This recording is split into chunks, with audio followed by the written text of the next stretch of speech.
Mumbai APMC फळ मार्केटचे संचालक संजय पानसरेंना अटक करण्यात आलेली आहे। एपीएमसीतल्या 7 कोटींच्या शौचालय घोटाळा प्रकरणात नवी मुंबई गुन्हे शाखेने ही कारवाई केली। संजय पानसरेंसह 7 अधिकाऱ्यांचा अटकपूर्व जामीन उच्च न्यायालयाने फेटाळला होता।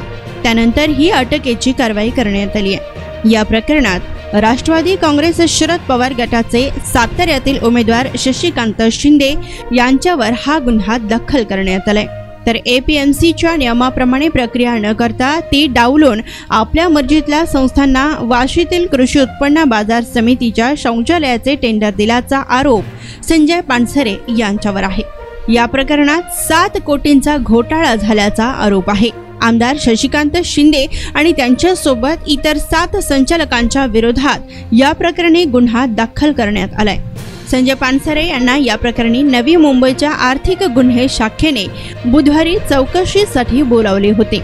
चौकशी झाल्यानंतर त्यांना अटक करण्यात आली आहे। तर या प्रकरणात नवी मुंबईच्या आर्थिक गुन्हे शाखेचे शशिकांत शिंदे, रवींद्र पाटील, सीताराम कावरखे, GM वाकडे, विजय शिंगाडे, सुदर्शन पांडुरंग भोजनकर, राजेंद्र झुंजारराव, विलास पवार या 8 जणांविरोधात ही गुन्हा दाखल करण्यात आलाय।